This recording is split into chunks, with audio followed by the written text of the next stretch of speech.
Bonjour à tous. Vous écoutez actuellement les prédications de l'Arche de l'Éternel à Anvers, Église de Dieu en Belgique. Nous espérons que cette parole vous bénira.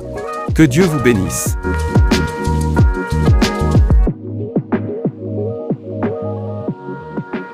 Amen. Soyez tous bénis en Jésus-Christ, notre Seigneur. Alléluia. La Bible dit que c'est en lui que nous avons la vie, que nous avons le mouvement, que nous avons l'être. C'est en Jésus et en Jésus seul que nous avons la rédemption par son sang, que nous avons la rémission de nos péchés, que nous avons la vie éternelle. Alléluia. C'est en lui que nous sommes devenus héritiers d'après les conseils de sa volonté, afin que, comme dit l'apôtre Paul, nous servions à la louange de sa gloire. Dieu nous a appelés à le louer. Amen. Dieu nous a appelés à témoigner sa grandeur, à le célébrer, à l'exalter, à l'élever, à l'acclamer aujourd'hui, demain et pour les siècles des siècles. Alléluia! Salue ton voisin et souhaite-lui un bon dimanche.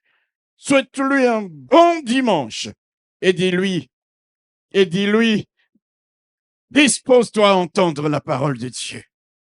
Dispose-toi à entendre la parole du Seigneur. Amen. Amen. Bonjour à tous. S'il vous plaît, restez assis, s'il vous plaît.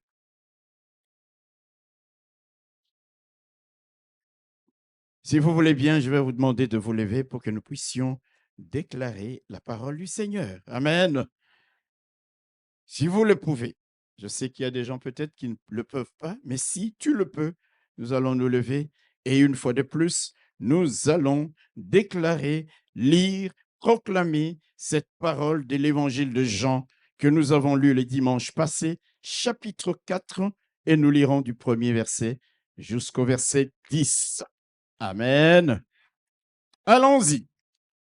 Le Seigneur sut que les pharisiens avaient appris qu'il faisait et baptisait plus des disciples que Jean. Toutefois, Jésus ne baptisait pas lui-même, mais c'était ses disciples. Alors, il quitta la Judée et retourna en Galilée. Comme il fallait qu'il passât par la Samarie, il arriva dans une ville de Samarie nommée Sichar, près du champ que Jacob avait donné à Joseph, son fils. Là se trouvait le puits de Jacob. Jésus, fatigué du voyage, était assis au bord du puits. C'était environ la 6e heure. Vint puiser de l'eau. Jésus lui dit, « Donne-moi à boire. » Car ses disciples étaient allés à la ville pour acheter des vivres. La femme samaritaine lui dit, « Comment toi, qui es juif, me demandes-tu à boire, à moi qui suis une femme samaritaine? » Les Juifs, en effet, n'ont pas de relation avec les Samaritains. Jésus lui répondit, « Si tu connaissais le don de Dieu, et qui est celui qui te dit, donne-moi à boire, tu lui aurais toi-même demandé à boire et il t'aurait donné de l'eau vive. » Alléluia. Il t'aurait donné quoi? De l'eau vive. Merci, acclamons la parole du Seigneur.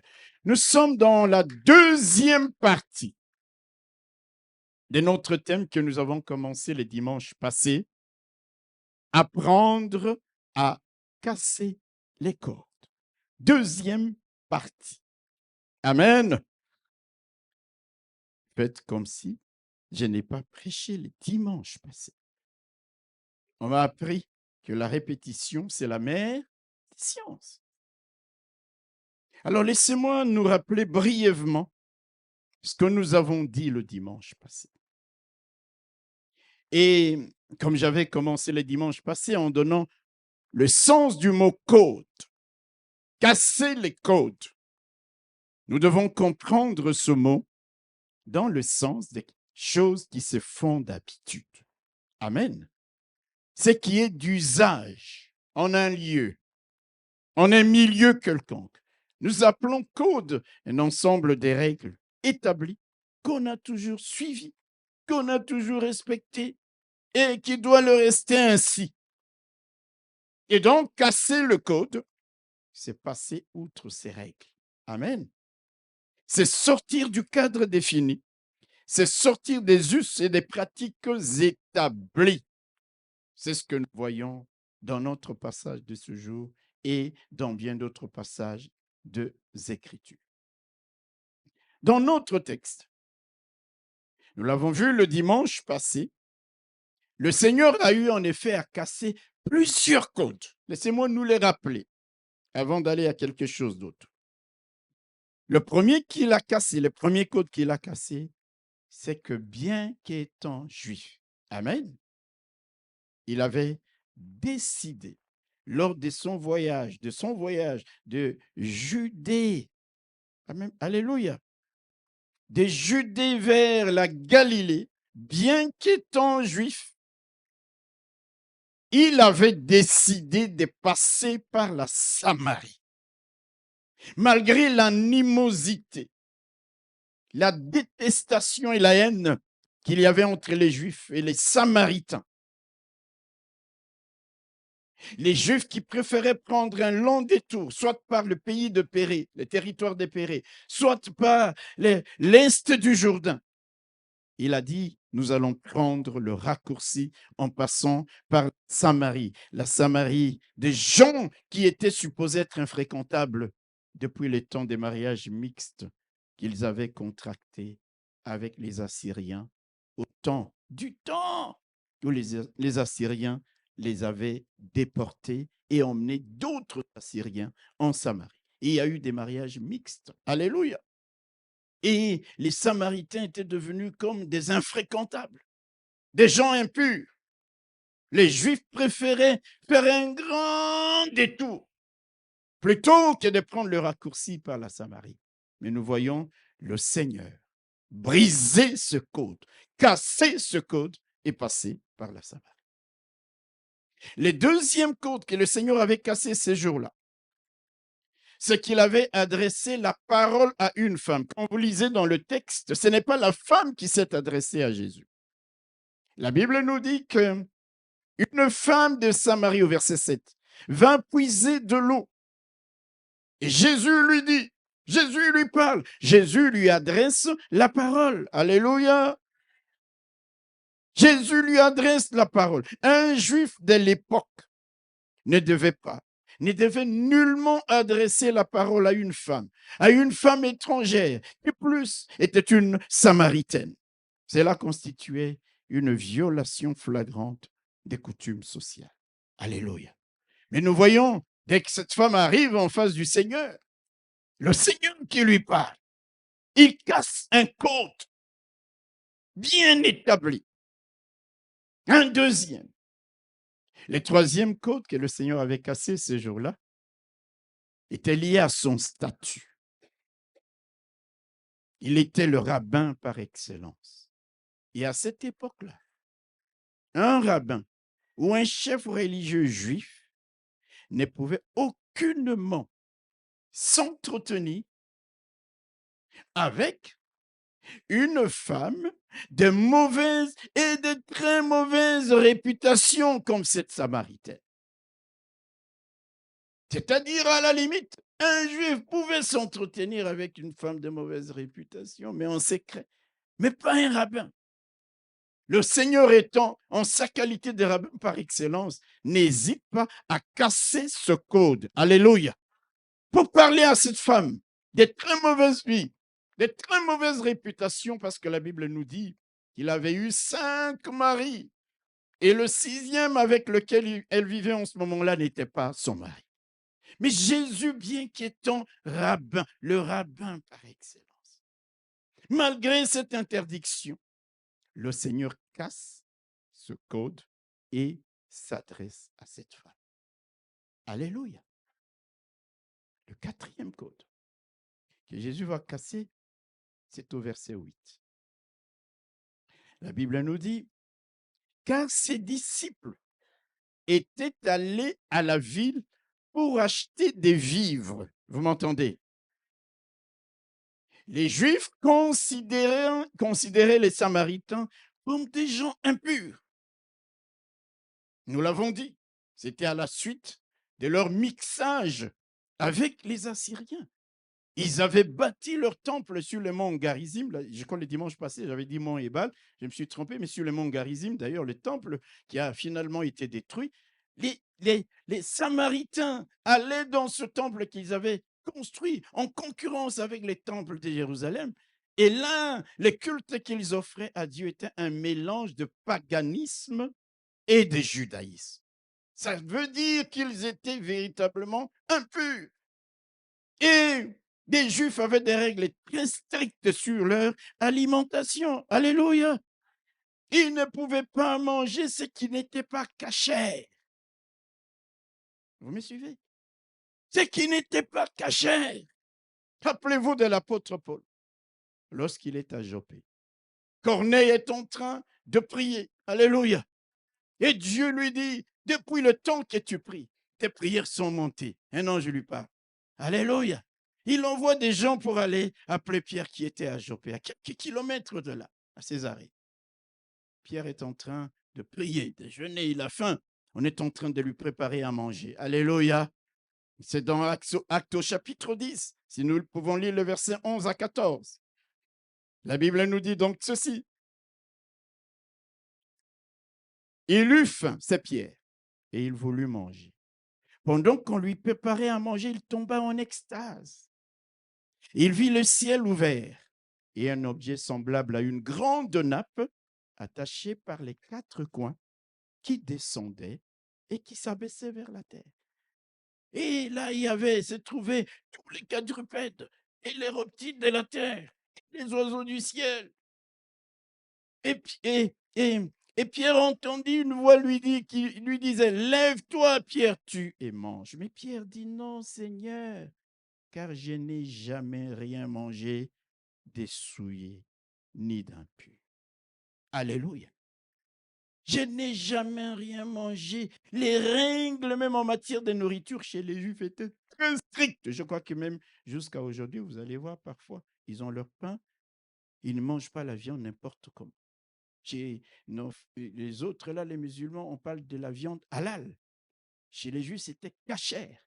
Même la manière de tuer la bête avait des règles très strictes.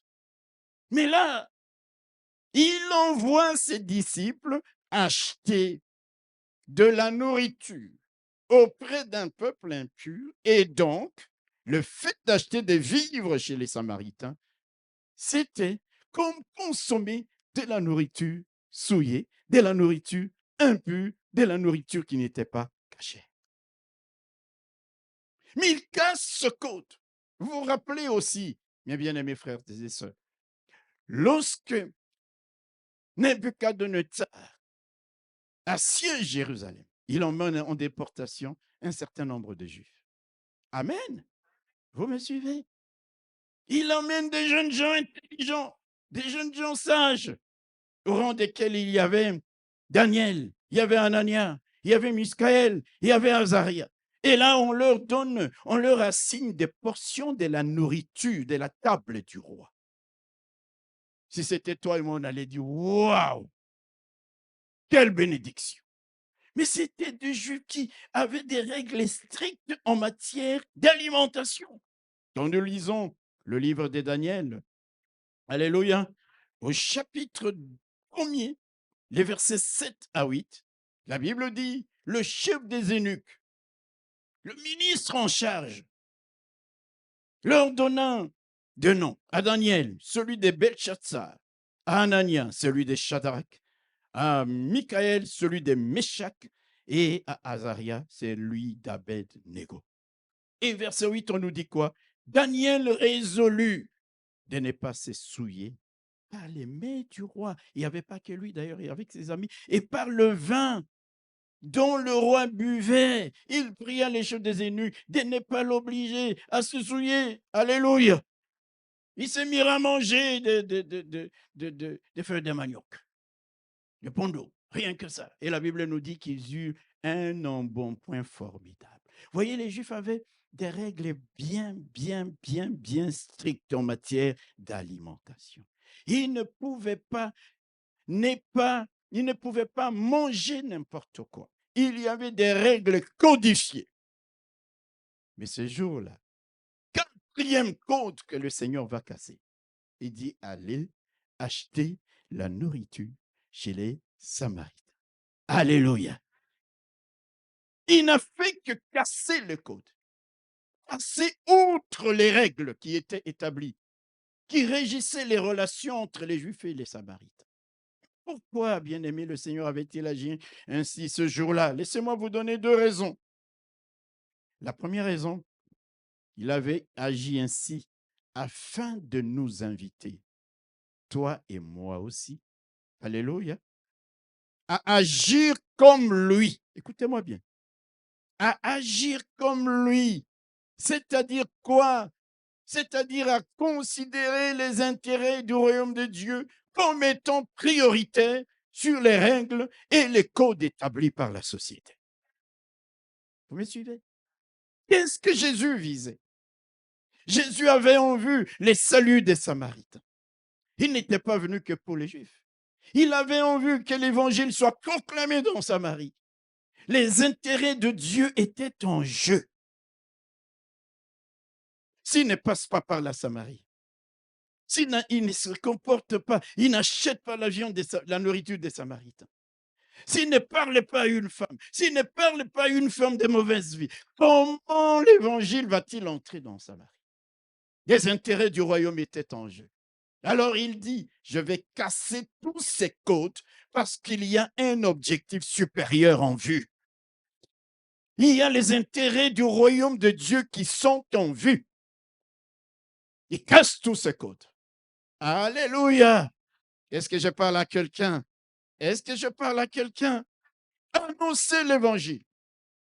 Sauver des âmes, même à des gens qui étaient considérés comme des traîtres, comme des impurs, comme des ennemis. Passez, annoncer l'évangile et sauver ces âmes. Passez avant, primer sur toute autre considération.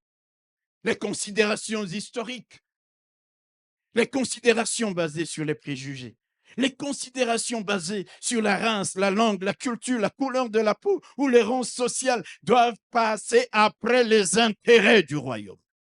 Moi, je ne parle pas aux blancs. Oh, je ne parle pas aux noirs. Quand il est question de gagner le blanc, quand il est question de gagner le noir, même si je ne lui parle pas, même s'il y a eu des antécédents, les intérêts du royaume sont en vue. Tu sens dans ton cœur l'esprit qui te dit, lève-toi, approche-toi de ce char, approche-toi de cet homme, parle-lui, même s'il y a des antécédents. Les intérêts du royaume sont en jeu. On oublie tout et on dit, je lui parle. Vous savez, frères et sœurs, ces histoires des Samaritains dataient des siècles et des siècles avant. Des histoires passées. Vous comprendrez pourquoi Jonas, lorsque Dieu lui envoie à Ninive, c'est vers ces côtés-là, la Syrie. Il dit, moi, je ne pars pas. Ils ont malmené les miens. Il y avait la haine et la rancune. Jusqu'à quand la haine et la rancune doivent animer, alors que parfois, il suffit de rejeter cela pour accomplir la volonté de Dieu, pour sauver des âmes, pour évangéliser, pour apporter le salut à d'autres. Cherchez premièrement les royaumes des cieux. Le Seigneur nous montre que nous devons mettre en priorité les intérêts de Dieu et pas nos ressentiments, pas nos petites émotions personnelles. Il casse tous ces codes-là. Je parle à quelqu'un. Agissons comme le Seigneur. Dès lors que les intérêts du royaume de notre Père Céleste sont en jeu, cassons les codes, en brisant les murs des séparations, bâtis sur les différences, les préjugés, les réalités historiques, les ressentiments, les animosités, les haines liées aux événements parfois du passé. Il y a des moments, je regarde les païens, je dis, waouh, eux aussi nous enseignent. la Seconde Guerre mondiale, il y a à peine quelques années. Alléluia. Quand vous avez vu comment les nazis ont écrasé la France, la Belgique, tous ces pays, et que vous voyez aujourd'hui, on dit reconstruction de l'Union européenne, ils sont ensemble, vous vous dites, même les païens parfois ont de quoi nous enseigner. Ils travaillent ensemble, ils collaborent. Si c'était tenu au passé nazi de l'Allemagne, la plupart de ces pays ne seraient pas en alliance avec l'Allemagne. Alléluia. Mais ils ont vu les intérêts économiques supérieurs. Parce qu'ils voient le pôle des États-Unis, une grande puissance, la Chine qui s'élève, la Russie qui s'élève, et l'Europe qui se dit, si nous allons chacun pour soi, nous ne ferons jamais le poids face aux États-Unis, face aux Russes, face aux Chinois. Ils ont une alliance. Ils ont oublié tout ce qui les avait opposés hier. Jésus le dit, la Samarie a besoin de l'Évangile. La Samarie a besoin, les Samaritains ont besoin d'entendre l'Évangile, d'entendre, de recevoir le salut. Malgré les codes qui m'empêcheraient de passer par là, nous allons passer par là. Alléluia. Alléluia. Mes bien-aimés, est-ce que cet exemple-là, toi et moi, nous le suivons dans la vie? Il y a peut-être des gens qui t'ont fait du mal il y a 10 ans, 15 ans. Parfois, l'occasion de leur parler de Jésus se présente à toi. L'occasion de les inviter à l'église se présente à toi. Mais tu es toujours bloqué sur la haine d'il y a 15 ans, 20 ans. C'est pour cela qu'il nous faut souvent. Oublions ce qui est en arrière et nous portons vers ce qui est en avant. Dites un bon amen. Il casse les codes pour nous laisser un exemple. Frères et sœurs, cassons les codes, je les répète, dès lors qu'il s'agit de sauver des âmes. Dès lors qu'il s'agit de servir Dieu, dès lors qu'il s'agit d'accomplir les desseins de Dieu, les plans de Dieu, dès lors qu'il s'agit de faire la volonté de Dieu, dites Amen, ce jour-là, ayant cassé les codes établis, nous allons voir les résultats. Le Seigneur va permettre à une femme de très mauvaise réputation de recevoir la révélation de sa personne. Alléluia. Quand Jésus parle avec cette femme, nous le voyons au verset 19. Au verset 19, qu'est-ce qu'il est dit? Le Seigneur, verset 18, car tu as eu 5 maris, et celui que tu as maintenant n'est pas ton mari. En cela, tu as dit vrai. Seigneur, lui dit la femme, je vois que tu es un prophète. Premier niveau de révélation. Alléluia. Et quand nous allons au verset 25-26, la femme lui dit, je sais que le Messie doit venir. C'est lui qu'on appelle Christ. C'est lui qui, quand il sera venu, il nous annoncera toutes choses. Vous voyez, cette femme se mettait aussi dans les dispositions du cœur de cette femme. Ce n'était pas quand le Messie viendra, il ne parlera qu'aux Juifs. Il dit, il nous parlera, et elle se met aussi, elle se considère aussi comme de la postérité d'Abraham. Vous savez, parfois dans les cœurs de certains, il y a des oppositions, mais dans les cœurs des autres, il y a toujours l'unité. Elle dit, je sais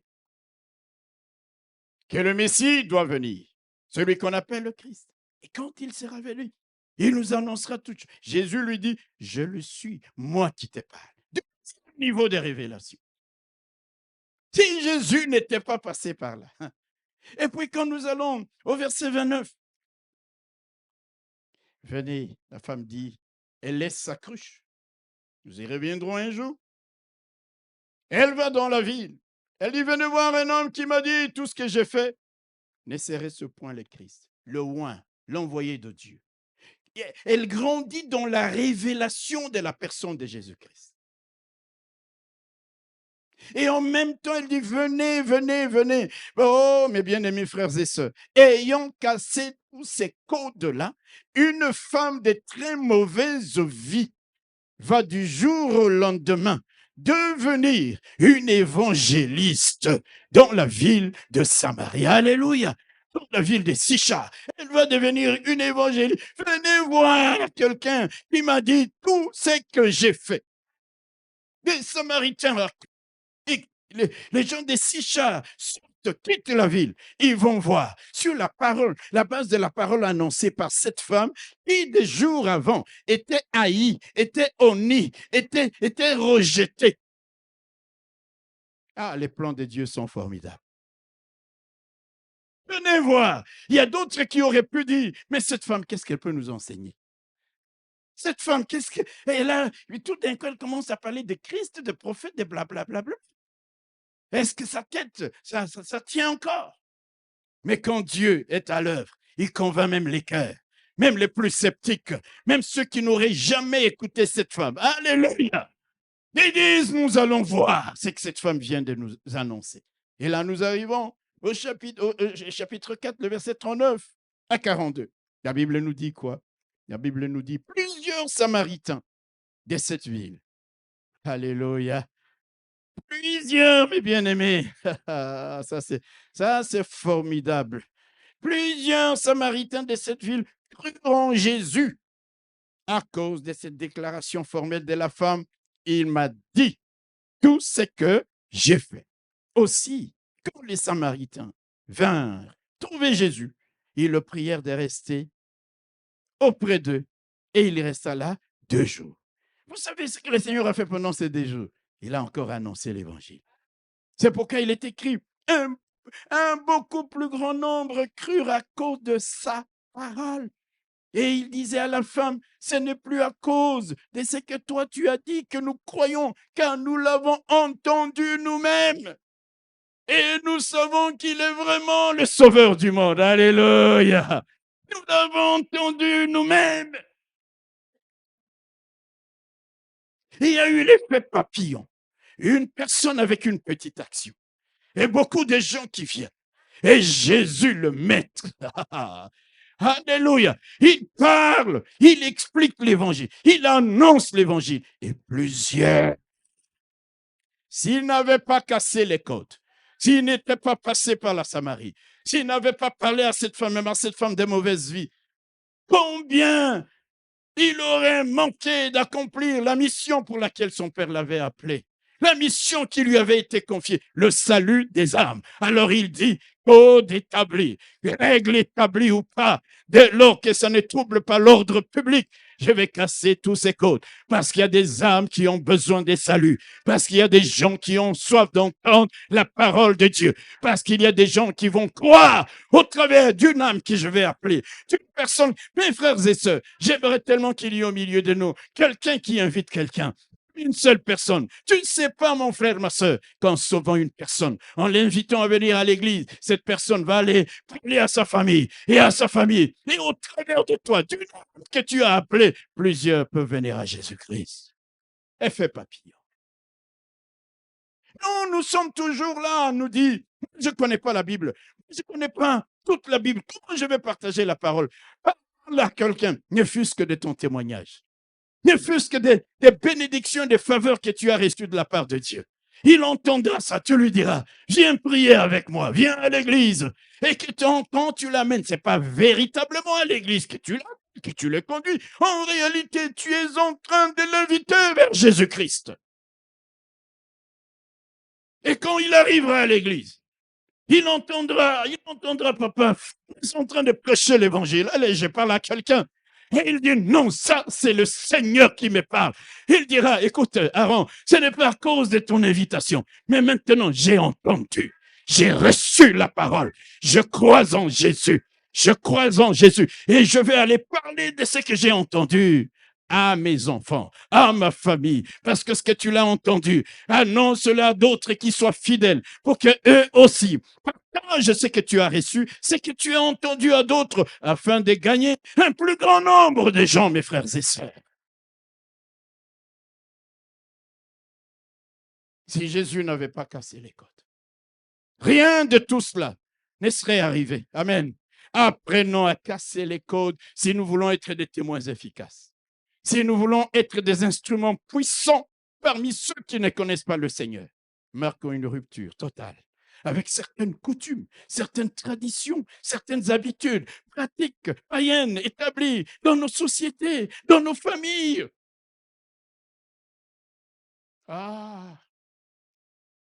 dans ma famille de génération en génération, on donne l'encodia. Vous savez l'encodia? C'est quoi? C'est une espèce de truc de sorcellerie parfois qu'on donne à un chef coutumier, un chef de la famille. Mais moi, je suis enfant de Dieu, vous allez me donner ça? Une ceinture à porter. Mais bien aimé, je n'ai pas besoin de l'autorité des hommes. J'ai besoin de l'autorité qui vient du ciel. Vous recevrez une puissance, le Saint-Esprit survenant sur vous. Je peux ne pas être l'aîné de la famille. Je peux ne pas avoir ce codia. Mais dès lors que j'ai l'Esprit de Dieu, rempli de la sagesse de Dieu, même celui qui porte l'encodia où je ne sais pas ce qu'on lui a donné comme héritage de la sorcellerie, il ne tiendra pas devant celui qui a la sagesse de Dieu, qui a la puissance de Dieu, qui a l'intelligence de Dieu. Cassons les codes. Ton frère est décédé, il a laissé une femme. Le code, la tradition, c'est quoi? On chasse la femme, on récupère la maison. Je suis enfant de Dieu. Je ne chasserai pas la femme de mon frère qui est décédé. Elle restera là parce qu'elle a des enfants. Elle a souffert avec son mari. J'ai parlé à quelqu'un. Et même dans l'église, aujourd'hui, nous n'arrivons plus à casser les codes et les habitudes.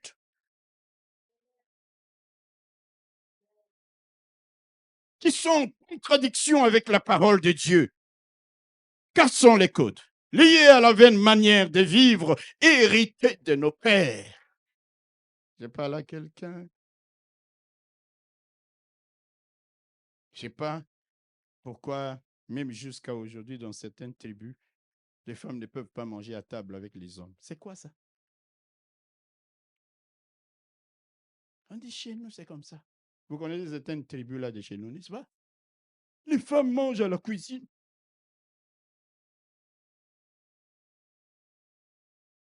La belle-mère ne peut pas être là où son beau-fils est.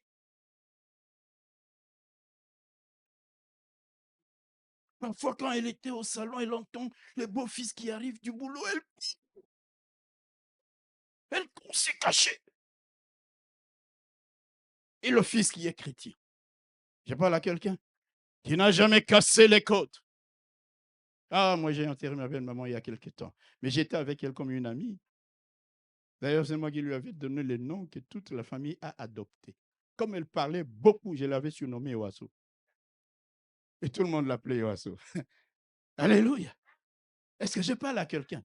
Frères et sœurs, le Seigneur nous a laissé un exemple de casser les codes. Vaine manière de vivre.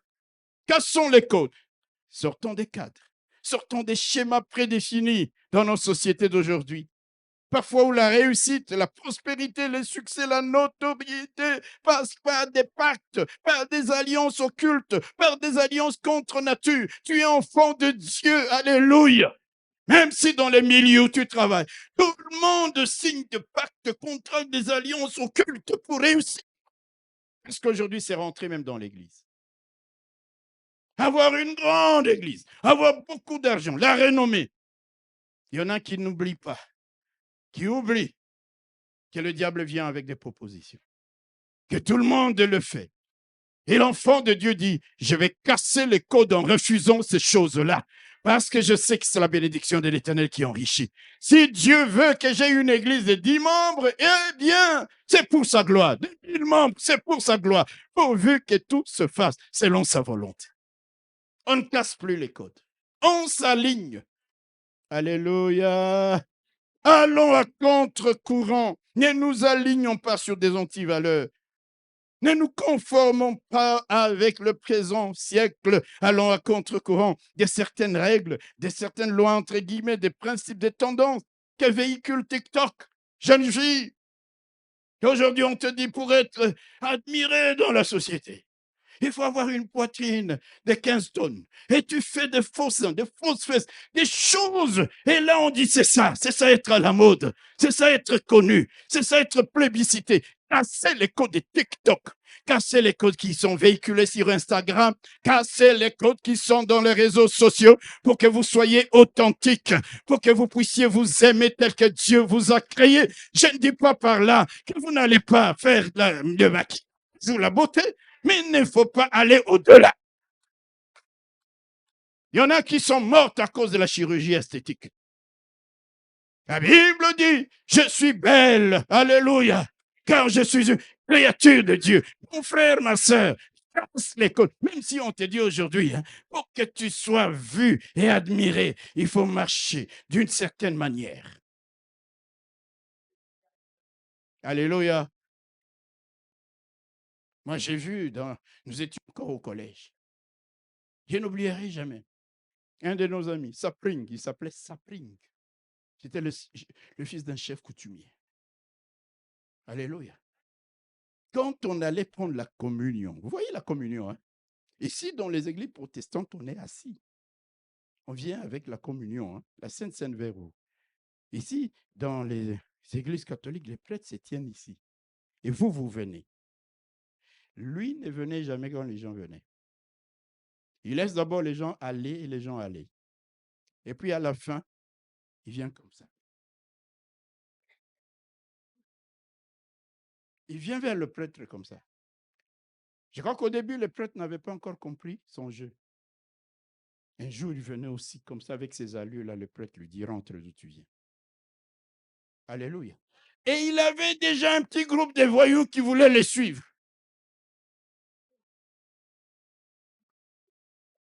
Ah, frères et sœurs, cassons les codes. Dis amen. Dites amen. Les codes des idées reçues. Les codes, oh, on te dira non, ça se passe comme ça. Et à la limite, tu n'arriveras jamais. Non, non, non, non, non. Casse les codes des limites établies. Acceptez, figées depuis de temps immémoriaux. Des limites qui ne sont pas de nature à t'aider à faire la volonté de Dieu. Casse les codes comme ton Seigneur quand les intérêts de Dieu sont en vue. Mon Dieu. Jésus, il casse les codes. Je vous ai dit, alléluia, que la première raison, c'était pour nous donner un exemple. Est-ce que quelqu'un comprend ce que je dis? La deuxième raison,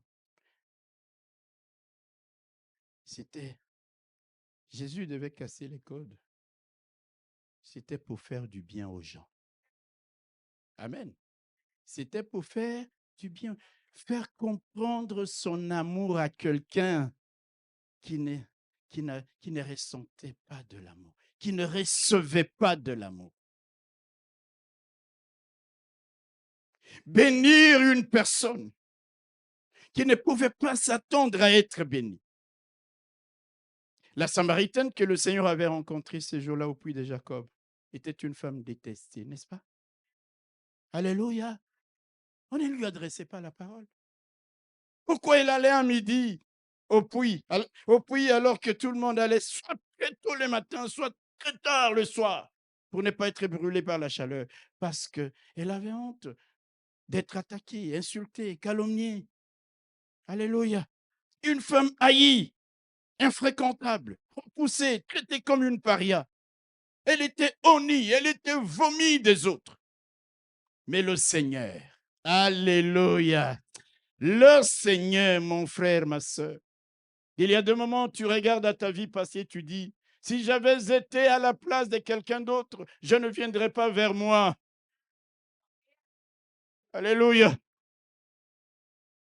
Et parfois tu dis, je comprends pourquoi les gens pouvaient me haïr ou me haïssent.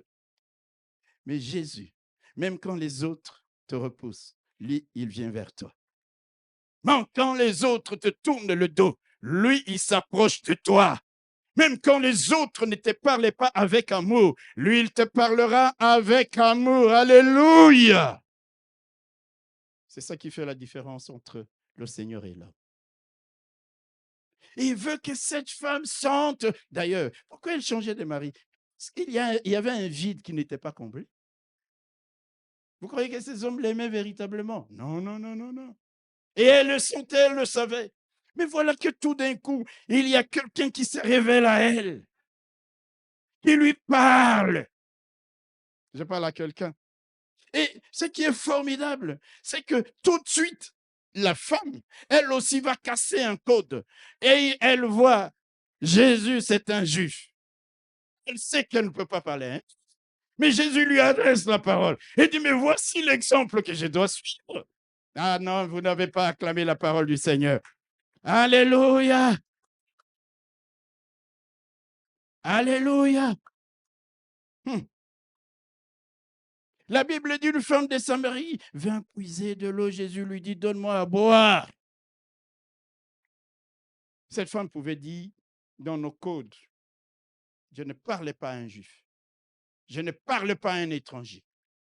Mais elle voit l'exemple du Seigneur qui lui parle. Écoutez, elle ne commence pas à dire. La femme samaritaine lui dit, toi qui es juif, c'est-à-dire que tout de suite, elle a reconnu que c'était un juif. Vous savez, même ici en Europe, il suffit parfois de regarder quelqu'un, tu dis, lui, il est d'Afrique centrale. Les Blancs, parfois, ne savent pas nous distinguer. Hein. Alléluia. Mais toi, quand tu vois quelqu'un, dit, ça, c'est un Ghanéen. Si n'est pas Ghanéen, il est anglophone, un truc pareil. Vrai ou faux? Tu regardes quelqu'un comme ça, tu dis, ça, c'est un Congolais. Quelqu'un me disait, il dit, moi, comment je sais que c'est un Congolais? Il dit, les Congolais, ils ont des pantalons qui ne sont pas à leur taille. Mettre des ceintures, tu vois des plis partout. Pardon? Sophie, là. Luffy, là. Il dit, moi, quand je vois quelqu'un comme ça, en été, il n'a pas le costume, Sophie, là, partout, là, j'ai dit, Mais cette femme a la perspicacité. Est-ce que je parle à quelqu'un? Elle regarde cet homme et dit, c'est un juif. D'autant plus que, j'aime beaucoup cette femme. D'autant plus qu'elle allait des Judées vers la Galilée. Elle venait des Judées, de Jérusalem. Il dit, ça, c'est un juif. Il dit, mais comment toi, qui es juif, me demandes-tu à moi, à boire à moi qui suis une femme samaritaine? Elle répond, parce qu'elle suit l'exemple de cet homme. Alléluia. Qui s'adresse à elle avec gentillesse. Donne-moi à boire. Alléluia. Il y a des gens, lorsqu'il veut annoncer l'évangile à quelqu'un, il arrive devant lui et dit, est-ce que toi, tu es sauvé? Tu as accepté Jésus? Jésus ne commence pas par là. Il va d'abord établir un contact. Alléluia. Il y a des gens là trop spirituels. Frère, tu as Jésus. Tu as Jésus dans ta vie. Comment? Où c'était comment? Explique-moi. Il dit, je suis allé à l'église. Ce n'est pas le fait d'aller à l'église. Donne ta vie à Jésus. Accepte-le. Mais toi, jeune. Mais ce n'est pas dans la brutalité qu'on convertit les gens. Je lui parle. Est-ce que je peux avoir? Cette femme est déjà étonnée, n'est-ce pas? Mais elle dit, non. Ça, c'est une bonne personne. Parce que lui aussi sait qu'il ne peut pas me parler.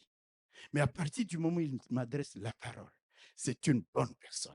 Il a cassé un code. Moi aussi, j'ai cassé un code. Il se parle. Alléluia. Le Seigneur s'approche d'elle. Lui parle avec amour. Et là, comme nous l'avons vu, le Seigneur va changer son statut. Le Seigneur va la réconcilier avec les autres. Cette femme ne parlait pas en public, mais maintenant, quand elle rentre dans la ville de Sicha, elle dit aux gens, sans avoir honte, sans avoir peur d'être maintenant critiquée, jugée ou quoi que ce soit, il dit, mes chers compatriotes, venez voir quelqu'un qui m'a dit tout ce que j'ai fait. Il y a un moment, alléluia, pour annoncer l'évangile, tu ne dois pas être timide. Tu ne dois pas avoir honte de celui qui t'a sauvé. Tu ne dois pas avoir peur. Je n'ai pas honte de l'évangile. Car c'est une puissance pour le salut de quiconque croit. Ce n'est pas un esprit de timidité que tu as reçu, mais un esprit d'amour, de force et de puissance pour parler de Jésus-Christ aux autres. Alléluia. Même dans les milieux, tu étais détesté. Lorsque tu as reçu la révélation. Alléluia. Alléluia. Tu as reçu la révélation, mon frère. Je n'ai pas honte de parler aux scientifiques de Jésus. Mais je commence par leur dire, Jésus, si tu n'as pas Jésus, tu meurs. Je l'amène sur son plan. Sur quelque chose de banal. Sur quelque chose qu'il comprend. la création, l'univers. Et je le conduis petit à petit vers une interrogation. Si tout ça existe, dis-moi, c'est pas la force de quoi? Du Big Bang? Ah, matière à réflexion. Et là, tu peux lui dire, il y a une intelligence supérieure. Appelle-le comme tu voudras, mais ma Bible me dit qu'il s'appelle le Dieu d'Israël. Elle n'a plus honte. Venez voir quelqu'un. Elle est maintenant réconciliée. On peut lui parler. Vous voyez, les gens l'ont suivi, l'ont écouté. J'imagine la joie qu'avait cette femme ces jours-là de voir des gens qui la prennent au sérieux. Vous savez, il y a certaines personnes dans la vie qui souffrent du fait qu'on ne les prend pas au sérieux. Tout ce qu'ils disent n'est pas cru. On ne les croit pas. À cause de quoi? Mais c'est ce type-là qui boit dans tous ses... Mais non, non, non, pas lui. Alléluia. Alléluia. Jésus, quand il est né dans une étable, ceux qui avaient reçu la révélation qu'il est né, c'étaient les bergers, c'est-à-dire des gardiens des brebis, des gens dont la parole ne comptait pas au tribunal.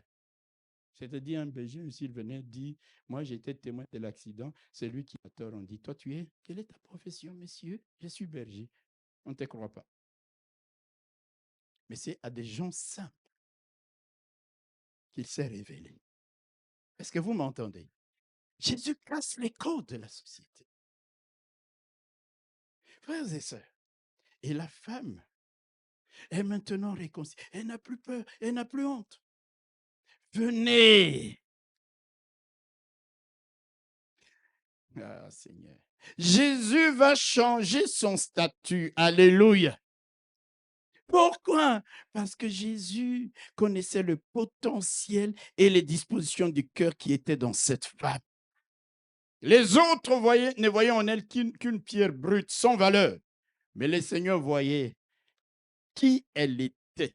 Elle était certes un diamant brut, une pierre brute, mais le Seigneur voyait que ce diamant brut, que cette pierre brute sans valeur, si elle est taillée, et elle va devenir un joyau pour la gloire de Dieu.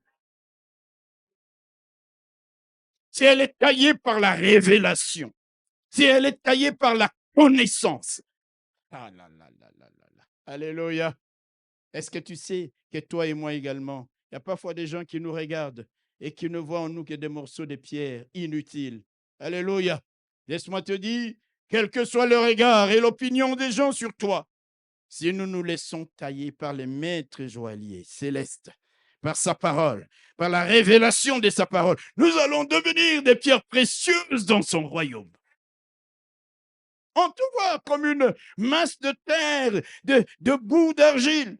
Aujourd'hui, si tu te laisses entre les mains du divin potier, alléluia, et si tu restes sur les tours, même si tu tournes, le potier ne fait que faire tourner le tour. Mais tu es déçu, même si tu n'étais qu'une masse informe, même si tu n'étais que de la boue, dans les mains du divin potier, tu deviendras un vase utile, un vase d'honneur, un vase que l'on peut mettre sur une vitrine et les gens admirer, mais ils ne savent pas d'où tu es passé par les mains du divin potier. Eh oui, frères et sœurs, notre Seigneur a cassé les codes et il les cassera encore lorsqu'il veut te bénir ou te faire du bien. Dis un bon amen. C'est ce qu'il a fait en mangeant avec les publicains et les gens de mauvaise vie. Les pharisiens et les scribes allaient voir ses disciples. Comment votre maître, un rabbin comme il se dit, peut manger avec les publicains et les gens de mauvaise vie? Ça ne peut pas être une bonne personne. Alléluia. Et Jésus de leur dit, ce n'est pas les gens qui se portent bien qui ont besoin des médecins. Ce sont les malades. Si vous dites que ce sont des gens de mauvaise vie, raison de plus que je sois avec eux. Alléluia. Pour les guérir de leur maladie. Alléluia. Pour les sauver. Ils cassent les côtes en mangeant avec les gens de mauvaise vie. C'est comme ça aussi pour nous faire du bien. Laisse-moi te dire, C'est-à-dire, même s'il y a des règles établies dans le monde de ténèbres, Jésus cassera ses lois s'il veut te faire bien. Alléluia.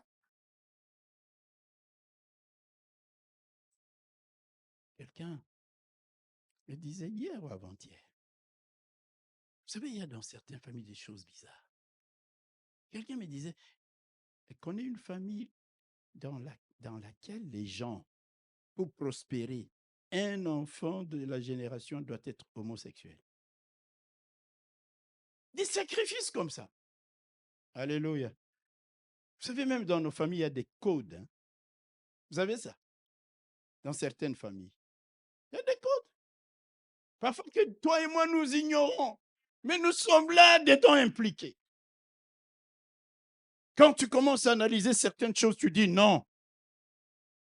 On a défini des limites qu'aucune fille de la famille ne doit franchir. Aucun garçon de la famille ne doit franchir. C'est comme des codes. Et les gens, ils acceptent ça. Le Seigneur, pour te faire du bien, il cassera les codes. Alléluia. Il cassera les codes lorsqu'il veut nous bénir. C'est pour ça qu'il mangeait avec les gens de mauvaise vie. Et c'est ce qu'il fait aussi en guérissant les gens, même le jour du sabbat. Alléluia. Nous avons lu ce texte et laissez-moi le relire. Matthieu chapitre 12, à partir du verset 10. Je fais juste la lecture. Ah, Nzambé. Et voici, il s'y trouvait un homme qui avait la main sèche. Ils demandèrent à Jésus, est-il permis de faire une guérison les jours des sabbats? C'était afin de pouvoir l'accuser. Il leur répondit, lesquels d'entre vous, s'il n'a qu'une brebis et qu'elle tombe dans une fosse le jour du sabbat, ne la saisira pas pour l'en retirer? Combien d'hommes ne vaut-il pas plus qu'une brebis? Et il répond, il est donc, sachez-le donc, qu'il est permis de faire du bien les jours du sabbat. Alors il dit à l'homme, étends ta main. Il étendit. Elle devint saine comme l'autre. Les pharisiens sortirent et se consultaient sur le moyen de les tuer. Et voyez-vous, code, pas question de guérir les jours du. Vous connaissez l'histoire recoupée depuis 18 ans. Dans Luc, j'avais parlé de ça. Je remémore, je rappelle. Dans Luc au chapitre 12 encore. Ah, est-ce que quelqu'un comprend ce que je dis? Dieu, s'il veut casser les codes pour te bénir, il les cassera. Les lois, il les abrogera. Même celles que tu ignores. Luc chapitre 12, les versets 10 à 16.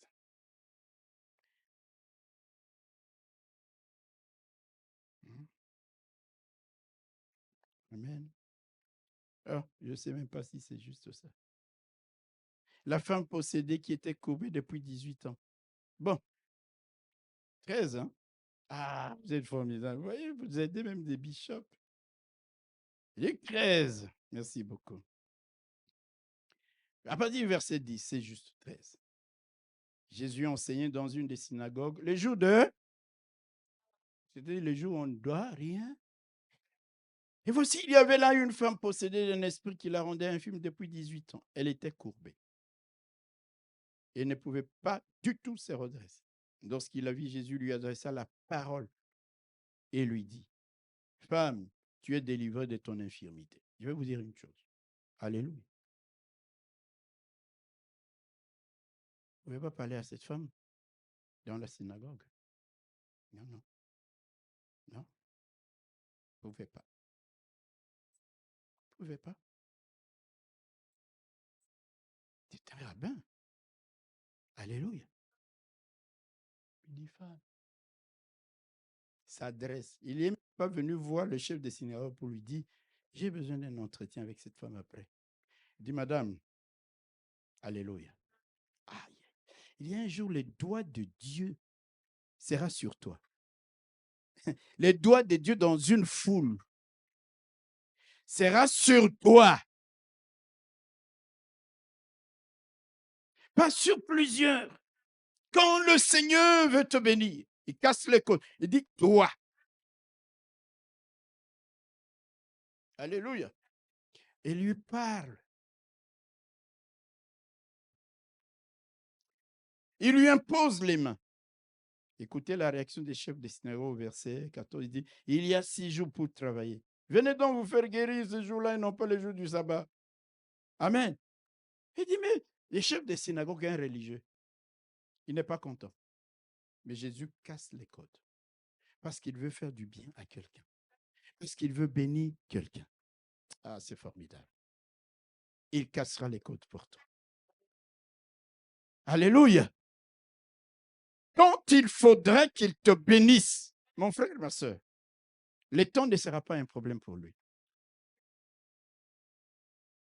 J'étais dernièrement avec quelqu'un qui est venu me voir et qui me dit, mais Bishop, dis-moi un peu.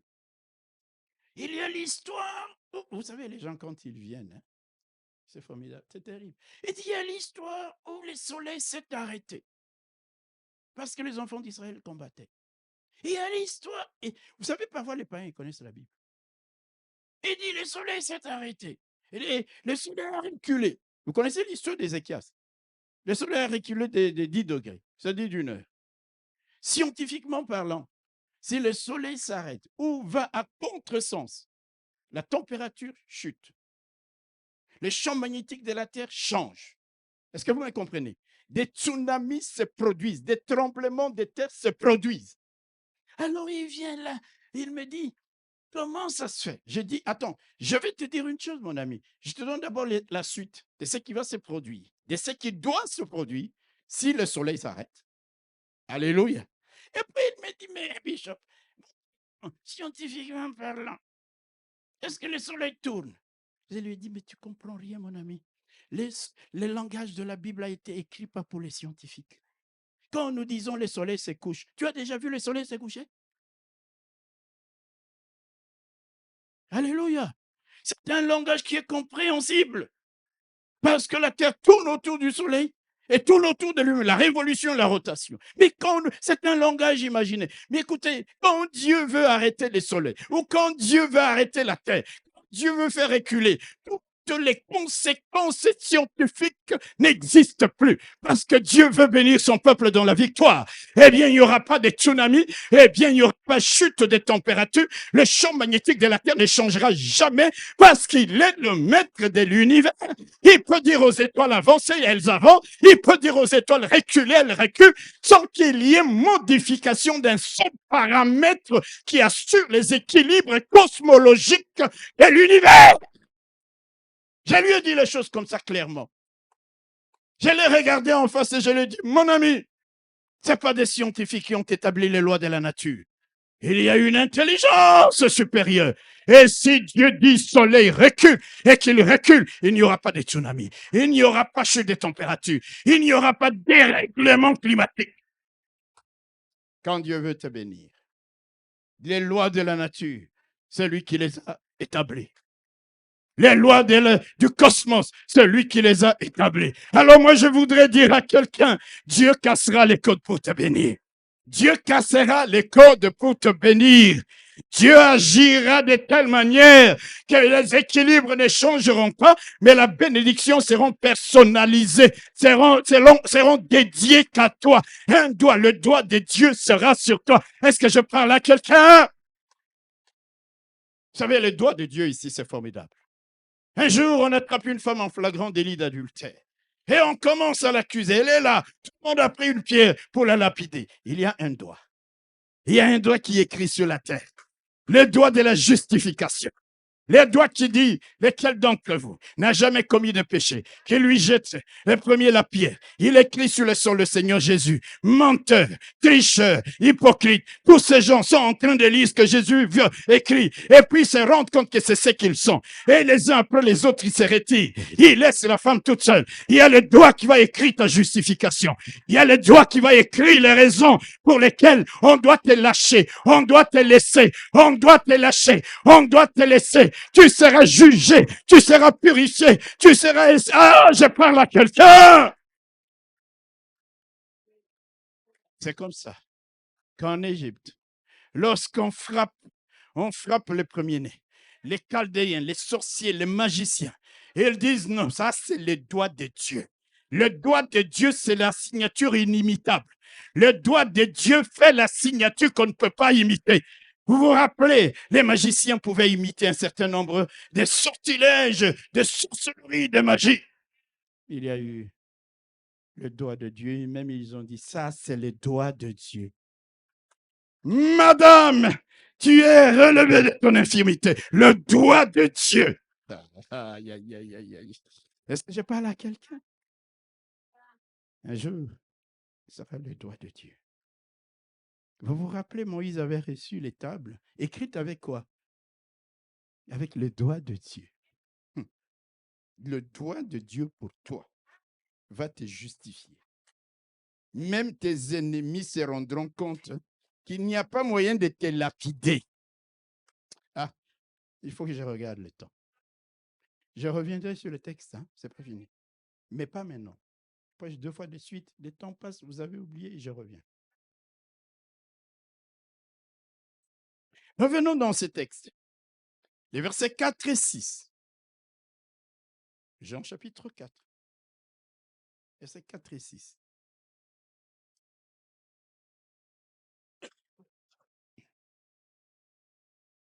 Comme il fallait qu'il passât par la Galilée, par la Samarie, il arrivait dans une ville de Samarie nommée Sichar, près du champ que Jacob avait donné à Joseph son fils.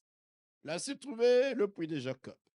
Jésus, fatigué du voyage, était assis au bord du puits. C'était environ la 6e heure, c'est-à-dire midi.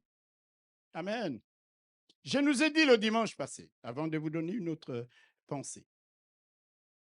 Jésus n'était pas là comme par hasard. Non. Dans son agenda, il était marqué rendez-vous avec la femme samaritaine à 12 heures. C'était marqué dans son agenda. Vous savez, il y a beaucoup de gens qui n'ont pas d'agenda, ils ont la mémoire, mais nous autres, là, on doit écrire. Hein. Quand j'ai un rendez-vous, marqué dans l'agenda de Dieu. Rendez-vous avec la femme samaritaine au puits de Jacob à midi. Et à midi, le Seigneur était là. Et à midi, la femme samaritaine était là. Alléluia. Elle était là. Seule à seule avec le Seigneur, parce que le Seigneur voulait lui éviter d'être prise à partie. Dieu ne manque jamais ses rendez-vous. Dans son agenda, il est marqué le jour de ta visitation. Dans l'agenda de Dieu, il est marqué le jour de ta bénédiction, de ton élévation, de ta guérison. Est-ce que quelqu'un ne peut pas acclamer pour ce Dieu-là? Il ne te manquera pas. Il ne te loupera pas. Il est marqué le jour de ta délivrance. Alléluia. Alléluia. Mais laissez-moi vous montrer une chose. Où est-ce qu'il avait rendez-vous avec cette femme?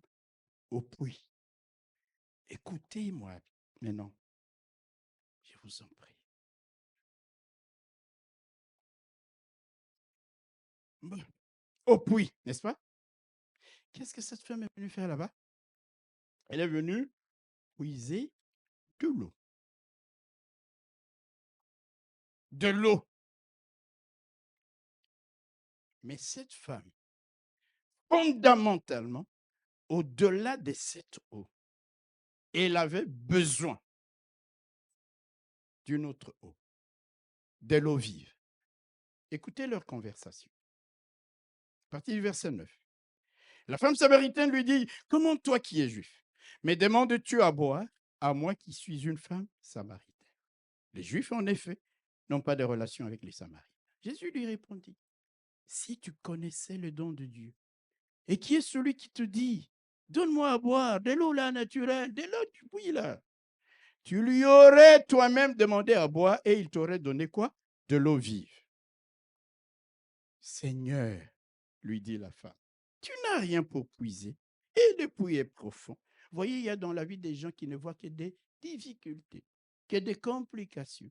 Est-ce que Jésus a besoin d'une corde pour puiser? Est-ce que Jésus a besoin que...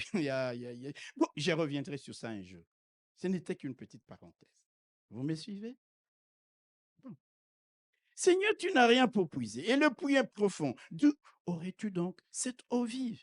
Es-tu plus grand que notre père Jacob qui nous a donné ce puits et qui en a bu lui-même, ainsi que ses fils et ses troupeaux?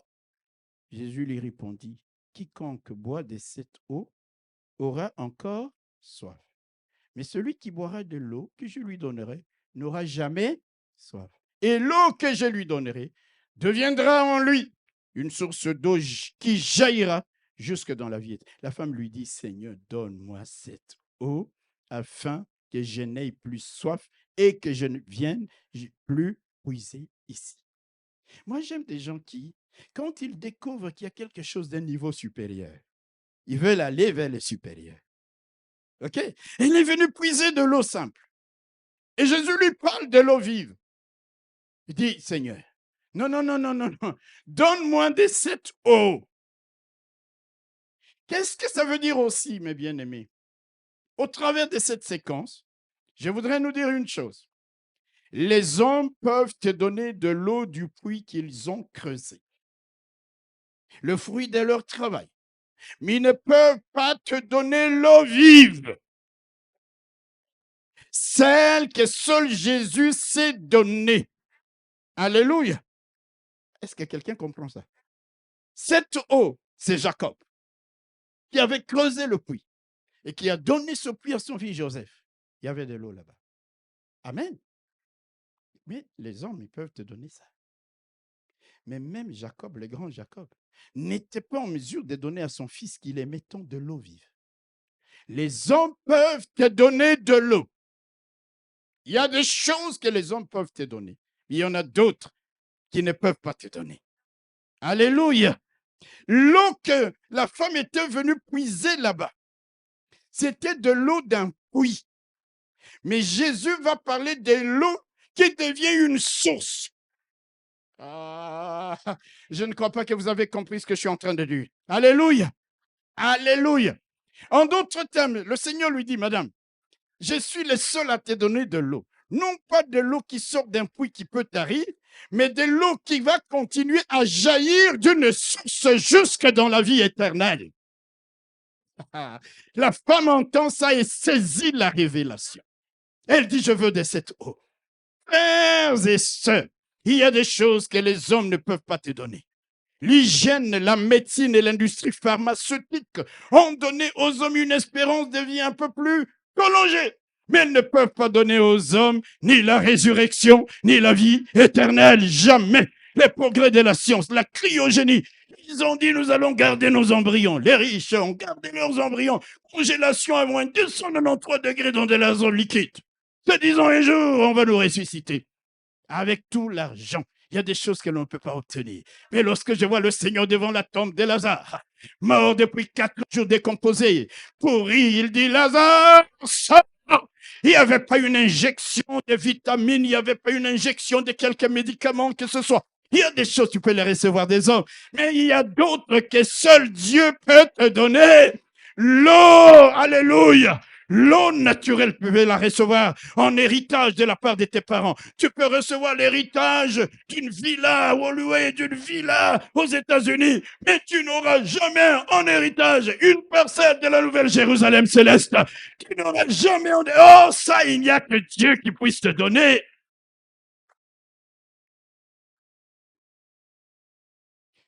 Cette eau venait du puits que Jacob avait donné à son fils. Est-ce que quelqu'un m'entend? Tes parents peuvent te léguer des champs, des parcelles, des propriétés, mais ils ne peuvent pas t'acheter une portion de la cité céleste. Dites Amen. La ville de Dieu, la nouvelle Jérusalem, préparée pour les racheter. Seul Jésus sait le faire. La femme Samaritaine est allée au puits qui tarit. Mais Jésus l'invite à la source d'eau qui jaillit. Maman, c'est-à-dire vous êtes à un niveau et Jésus dit, moi je t'emmène à un autre niveau.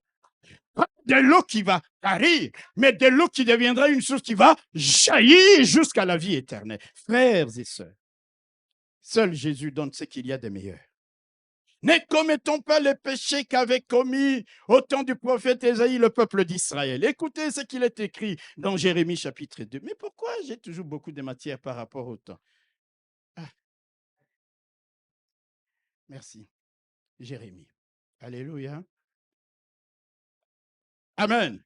Jérémie chapitre 2, versets 12 à 13. Cieux, Dieu parle au ciel, il dit cieux, soyez étonnés de cela.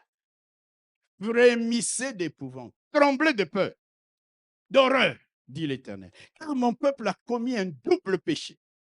Ils m'ont abandonné, moi qui suis une source d'eau vive, pour se creuser des citernes crevassées qui ne retiennent pas l'eau. Alléluia.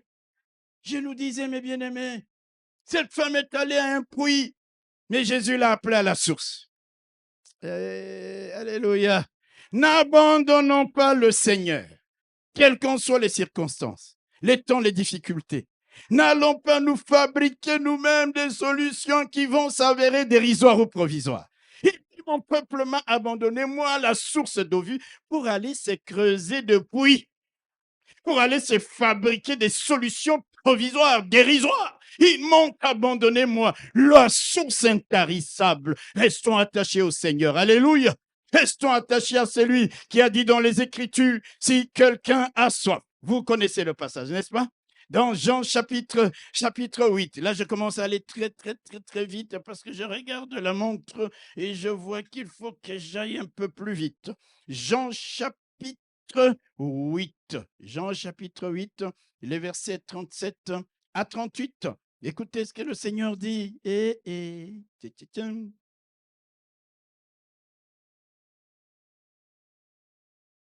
Ah, alléluia. Oh, c'est pas Jean chapitre 7. Non, Jean chapitre 7, versets 37 à 38. Le dernier jour, le grand jour de la fête, Jésus se tenant debout s'écria, si quelqu'un a soif, qu'il vienne à moi et qu'il boive. Celui qui croit en moi, des sources, des fleuves d'eau vive couleront de son sein. Il dit, mon peuple m'a abandonné. Il a abandonné la source d'eau vive pour aller se creuser. C'est-à-dire, vous quittez le niveau supérieur et vous venez vers le niveau inférieur. Des puits qui ne retiennent pas de l'eau. Allons vers celui. Alléluia. Qui dit, venez, venez. Si vous croyez en moi, il n'y aura pas, ce n'est pas la source qui va tarir, mais des sources, des sources. C'est Jésus, la source intarissable. C'est Jésus, le pourvoyeur des eaux vives. Allons à Jésus. Allons celui qui nous adresse une grande et généreuse invitation. Alléluia. Lorsque nous lisons les livres d'Ésaïe, je vais terminer, mes bien-aimés. Je n'ai pas fini la matière, mais je vais terminer parce qu'il y a des gens qui vont se fatiguer. Oh, Ésaïe chapitre 55.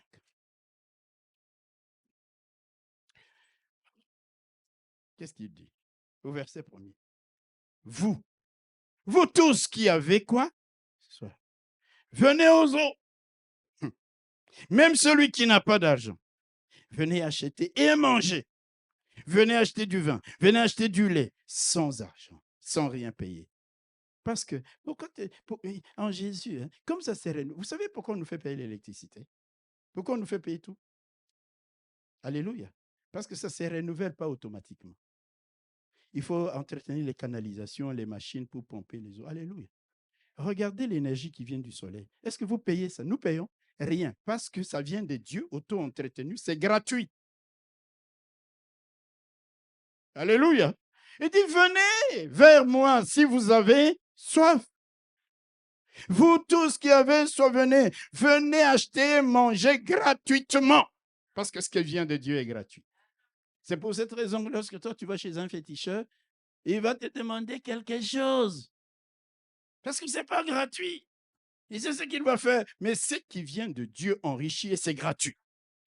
Alors il dit, mon peuple, frère, ne commettons pas l'erreur de ces gens-là. La source d'eau vive, c'est Jésus. Il a cassé tous les codes pour se retrouver là au puits. Et nous enseigner, nous laisser un exemple à suivre, mais en même temps, nous faire comprendre son amour, même envers un individu. Nous donner la révélation de sa personne.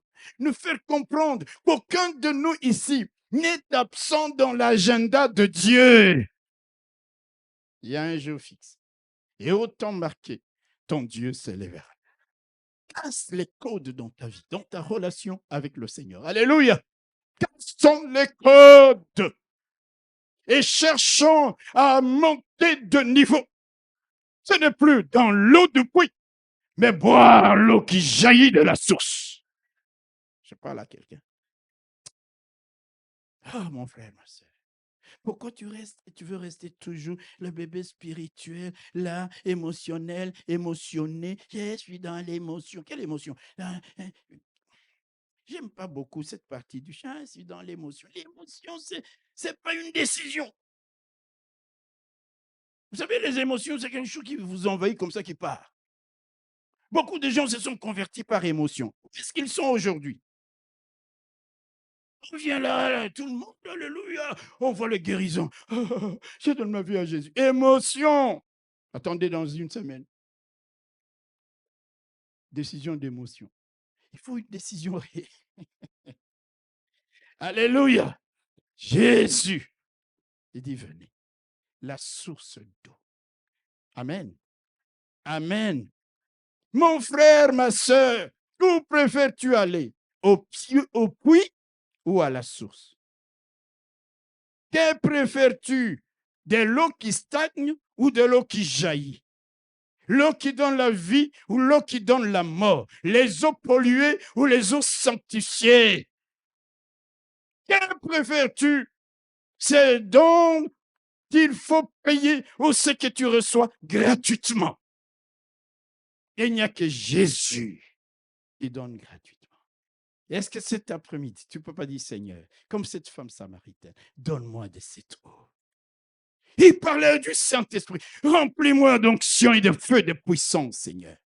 Conduis-moi à toi, à la révélation de ta personne, à la source véritable d'eau jaillissante.